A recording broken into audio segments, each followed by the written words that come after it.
inkosi. Hallelujah. Sibingelele bazalwane, the apostle, the angel of the house, the vision bearer, yala ekhaya, my friend, engimthanda kakhulu bazalwane, ubaba uNtoni wesimshaya izandla. Hallelujah. Ayisincane bazalwane, sincane simqhabele izandla.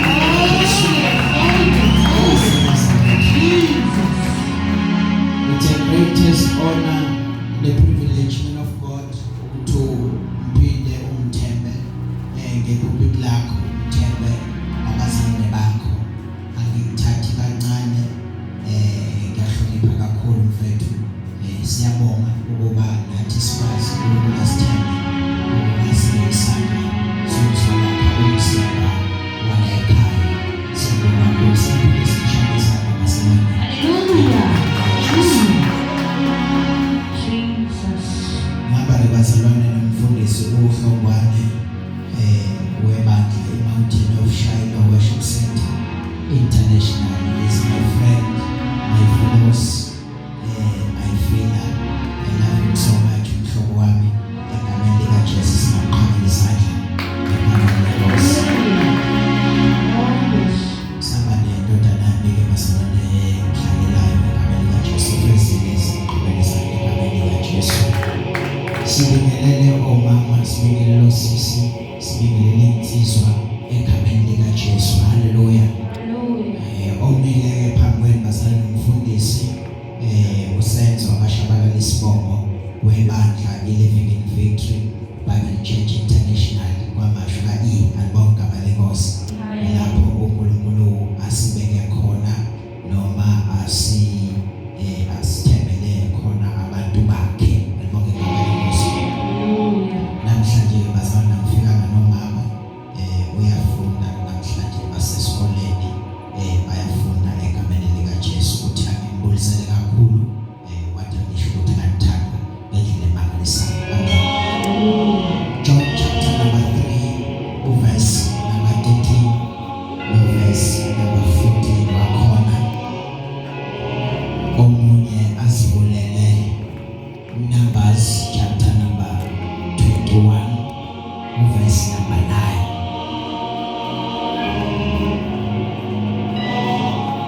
John chapter number 3 verse number 13 or 14. Numbers chapter number 21 verse number 9 wakhona. Umkhuphulele nekeyboard, umkhuphulele la minute lethu ukuthi kancane egameni likaJesu. Siphakamisa izandla sithi uyingcwele.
9 wakhona. Numbers chapter number 21 verse number 9. Master, wathi inyonga yethusi. Yes. Wayibeka ensikeni. Yes. Kwathi lapho inyonga imlumile umuntu. Yes. Uma ebeyibheka inyonga yethusi. Yes. Wasinda. Ngivumeleni ngabingelela ngameni kaJesu. Ngivumeleni bazalwane emini ngikhulume kafishane ngesihloko esithi when you lift him up he will fight your battles on your behalf. Ebona bazalwane uma nimphakamisa yena uza kulwisa izimpi zenu on your behalf. Nangizwa bazalwane. Kesinto makangeni kulesi sihloko. Ithi dinga namhlanje imbewu ibonakalisa amandla omhlabathi. Nisekhona bazalwane. Imbewu ibonakalisa amandla omhlabathi. Akwada ngizwi manje. Umemeze no haleluya no amen ngizofuthumala khona manje. Lithi iBhayibheli uma uPaul Pauli ekingamanga bazalwane uma ningenani imizimba yenu ibe ngumnikelo ophilileyo. Ngamanye amazwi imizimba yethu imbewu yokubonakalisa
Akubhala uJohane umbhapatisi bazalwane.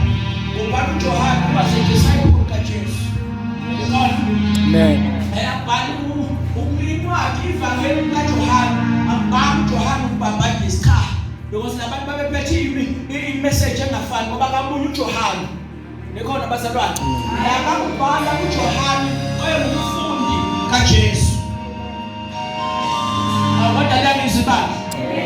Now uthi verse number 13 akakho wasuka emhlabeni kwaye emazulwini kodwa kwabakhona osuka phezulu wehlela phansi.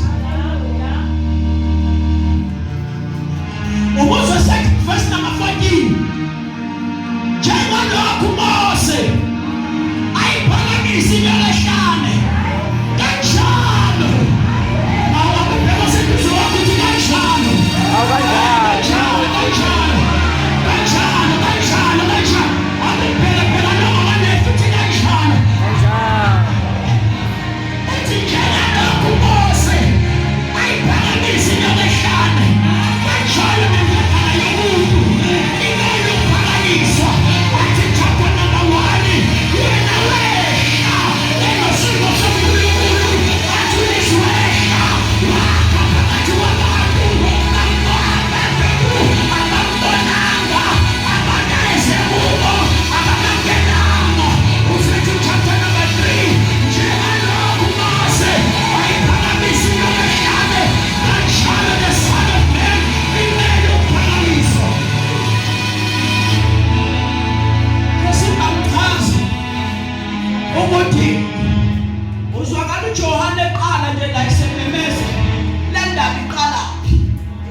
It's a book of Numbers.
Indodana yakhe inhle wabona ukuthi lena ayifanele ukubulawa kodwa lena ifanele ukufihlwa. Lithi iBhayibheli wayifihla for 3 months. Isingeke iBhayibheli isingenakwazi ukufika because unumber 3 number yokuvela. Konke okufihliwe ngosuku lesithathu kuyavela. Ngisho wazama ukuthi ungafihla kangakanani but unumber 3 uyayikhomanda into ukuthi ayivele.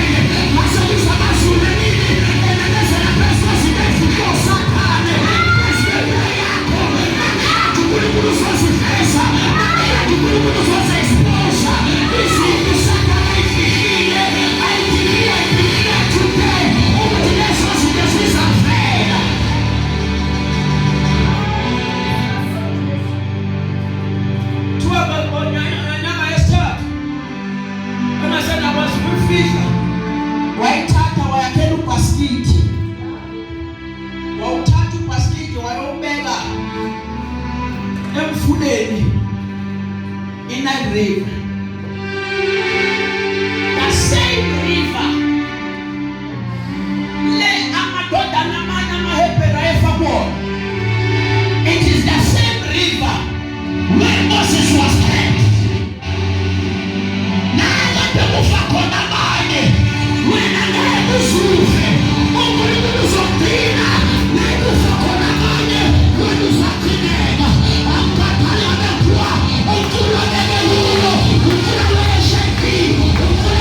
Israel. Uma ukhipha uIsrael bafika ehlane laseSinayi. Abesithi Sinayi.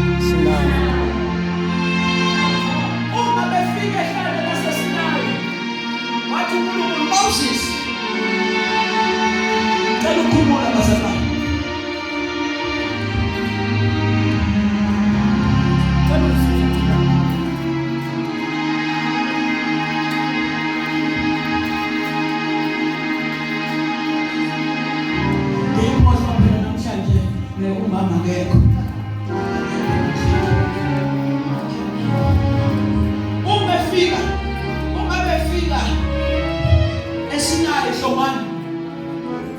Wathi uNkulunkulu Moses ngokuba kuzeyimpilo zokuthandaza. Ngokuba khona imiyalelo efanele ngikunikeze uyizelo zokwazi ukukhonza ngayo. Ngizwa bazalwane. Wasuka uMoses mawami wakhuphukela kuNkulunkulu. Lithi iBhayibheli esekeza uNkulunkulu wayehleli kuphela kodwa wayethandaza 40 days and 40 nights in prayer and fasting. Lithi iBhayibheli ungathandaza babashare abantwana bakaIsrael ngoba sebejwayele ukukhonza uNkulunkulu ngento yomphambo. Bathi senzele ithole lembongolo esizokwazi ukuba silikhonze. Uma silikhonza leli thole lembongolo sizokwazi ukuthi uNkulunkulu ukhona. Lithi iBhayibheli balenza ithole lembongolo wathukuthela uNkulunkulu esemazulwini. Ngizwa bazalwane. Lithi iBhayibheli athi uNkulunkulu uzowehlisela ulaka. Lithi iBhayibheli wathi uNkulunkulu uzowehlisela ulaka. Verse number 12, Exodus chapter number 32. Verse number 12. Uzwa uMoses esethi uNkulunkulu Moses ma ufuna abantwana baseGibhithe bathi ubaphiphile ezolomgcina kodwa azobabulalela ehlane. Phenduka ububini bakho ungababhubhisi. Wasinda uIsrayeli wasinda ngenxa yamazwi omuntu ogcwele umthandazo okwazile ukuguqula ingqondo kaNkulunkulu ngoba when you are filled with prayer and fasting unamandla okuguqula izimo. Hallelujah. Chapter number 29, chapter number 21, verse number 1. Moses usentabeni again. Kanti bayahleba ezansi bahleba ngaye. Ngokutshela ungalinge utholakale uma khosasi ohlejwa ngenceku noma ngobiziweyo ugcotshiweyo kaNkulunkulu. Kanti wena awudotshiwe. Ngokuba uyoshayela wena uthotho obahleba nabo bagcotshwe uNkulunkulu abashaya. Wobizumele ukuthi wenza kanani kuyena. Washayela yedwa washiya uAroni ngoba uAroni wayegcotshwa uNkulunkulu.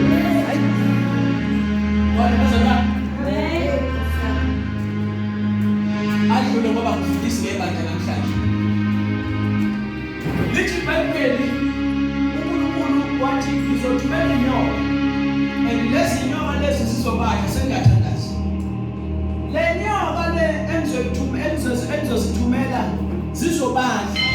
uMoses usiyabayitha siyethi ukuthi hayi musubabulala ngenxa ukuthi wathembisa koAbraham, wathembisa koJakob, wathembisa koIsa. So musubabulala bese uNkulunkulu okay Moses enza inyoka enesihluku, inyoka yethusi. Ebese uyayikhoma phezulu. Ozobuka le nyoka noma simshaya. Noma simshaya phansi. Kodwa ngeke ubhekele phezulu. Noma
ngisho ungayigeza 10,000 times kodwa ungabhekile yena izomngena ubiza ukuthi ubheke yena sekhona masalwana angasho lunenyoka esidlayo phezulu kwempilo yakho kodwa namhlanje somemezela endaweni yaseTuzulu ukuthi nangu uJesu ubheka yena uzolwa izimpi zakho on your behalf lithi iBhayibheli wabamosha amadoda